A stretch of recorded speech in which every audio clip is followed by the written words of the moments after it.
Hello, everybody. This is Gerald Celente. It's August 3rd, 2022. And we're very, very honored again to have with us Judge Andrew Napolitano.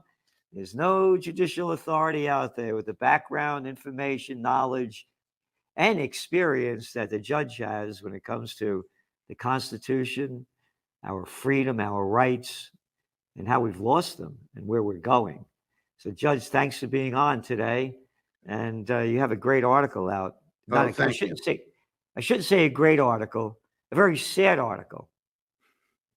And well, it's sad because it addresses presidential killing, which presidents do wantonly and unconstitutionally and illegally, and which, of course, Joe Biden did last week. The article is big picture about the dangers of allowing presidents to kill. Presidents love war. The government loves war. You and I and the people watching and listening to us now are champions of peace. When the government exports force that instead of liberty, that changes the fundamentals of the country. War lets the government curtail civil liberties, raise taxes, demand allegiance, and captures the attention of people who would just as soon be left alone by the government. But just as bad as war is presidential killing.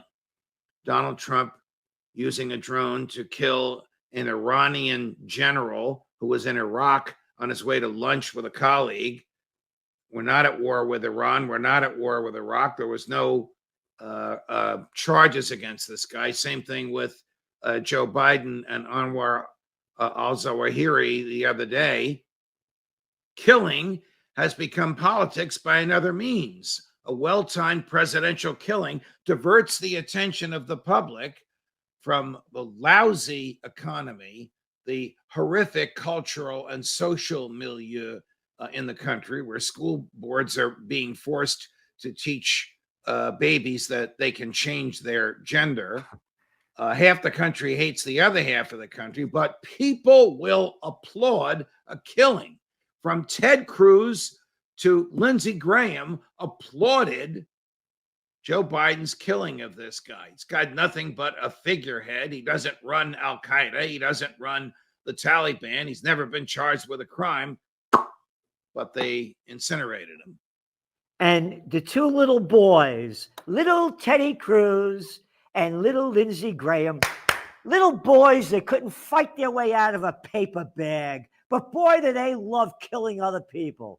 Yes. Same thing with Biden. How many draft deferments did Biden get during the Vietnam War? Oh, yeah. Oh, my ankle. But, and Biden applauded the killing of that guy. Bravo. This country is finished. It's over. We got freaks, liars, and fools running this nation into the ground. We also have criminals. Because they don't care about the laws they've been sworn to uphold. For the most part, they believe that the laws only apply to them, and they even write laws so that they only apply to them. A local congressman from here in New Jersey, who's a conservative Democrat, voted or bought shares of stock in the computer chip makers hours before the Congress voted to put a couple $100 billion into their pockets. If you or I did that, it's called insider trading, we'd be prosecuted. Yeah. But Congress has written laws to exempt itself from the laws that apply to the rest of us. You know why? Because we have a crime syndicate that morons and imbeciles call a government. Correct. It's a crime syndicate. They're murderers and they're thieves. By their deeds you shall know them. Look at the big news. Nancy Pelosi, you want to talk about insider trading? How much did her husband make when he played $1 million bet before they released him? Right? Yeah. Yeah. Oh, and then she goes to Taiwan. What the hell are you doing in Taiwan? And Taiwan's none of my business. Agreed. But that's another thing that Ted Cruz and Lindsey Graham will applaud her for. So the Democrats, and both sides do this, are doing things out of character in order to take the sting out of their critics. But by going to Taiwan, she may very well have Oh, accelerated she has. the Chinese plans, the Chinese mainland, communist Chinese government's plans to take it back. Our friend and colleague Scott Ritter asked me to guess how many Chinese soldiers were involved in the war games that they participated in while she was there. I couldn't guess. 200,000 Yeah. Chinese soldiers involved in the war games. You know how many American soldiers are there? 12. And how would American military equipment get there? By ship. And would Yeah. it ever make it? Of course not. It'd all be sunk in the Pacific Ocean. Yeah. This is a country that Joe Biden said will defend by force. And now Mrs. Pelosi goes there to provoke, well, not in order to, but the effect of which is to provoke an attack. And what the hell's she doing there? It's none of our business. Agreed. How Just many- how like many Ukraine is none of our business. Right. Oh, they're going to take down the statue, by the way, of Catherine the Great in Ukraine because of the terrible things that she did during the Ukraine. Oh, wait a minute. When's that statue? When was Catherine the Great there? Oh, about 1750? Yes. You mean the stuff's been going on since 1750? And you're Yes. telling me now, oh, America's going to bring freedom and democracy there. Oh, yeah, like you brought to Vietnam. No, like you brought to Iraq. No, like you brought to Afghanistan. No, the freedom and democracy you brought in Libya. No, the freedom and democracy we're bringing in Syria. America is the most murderous nation on earth after World War II. Nobody comes close to it. What did George W.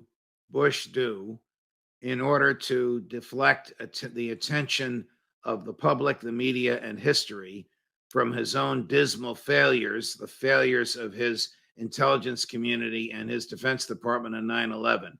Invaded Afghanistan. Gee, how well did that go? Oh, great. It cost us $1 trillion, 850,000 human beings, innocent, were slaughtered. And now the government is run by the very people we invaded in order to kick out. I know. Oh, and the arrogance of these guys, like that mildly playing general, and they wear all of these little ribbons and say, grow the hell up. What are you in, Boy Scouts? With all this crap on your shoulders? What the hell are they? You know what these people forgot? 2 words: public servants. Yes. And when you quote, you said what Cruz said or what Lindsey Graham said. How about what Mickey Mouse or Donald Duck said? Hey, You're Gerald, really, I'm not kidding. yeah. Little pieces of scum crap that have done nothing for us other than rob us of our freedom, rob us of our money, rob us of our morality. We need a second American Revolution. The same reason the first one happened is the reason this one should happen. Well, This has to be peaceful.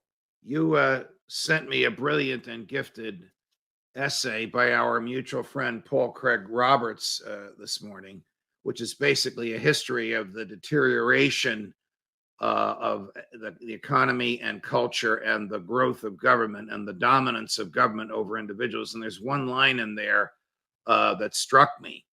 And I think we're at that point now when the average people realize that the government doesn't represent them.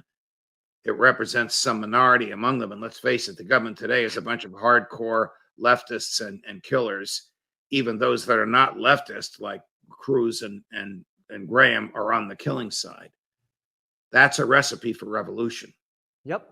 When the government is no longer responsive to the people, when the government is foisting an alien culture on the people, like is happening here in New Jersey, where school boards are required to teach 7-year-olds, quote, you don't need a penis to be a boy. I mean, imagine this when we were kids. Can you imagine? That is so alien to the innate natural worth of human beings that the government no longer represents us. And the government doesn't work for us. We work for it. So we have a government that dominates us, steals our wealth, crushes our freedom, and foists an alien culture upon us. All of that added together, equal sign, revolution. Yep. And you know, you put it all together in this great article that you've written about all the wars and all the lies that they've gotten us into. And as you said, when the economy is going down, one of my lines is, when all else fails, they take you to war. Yes. What followed the Great Depression?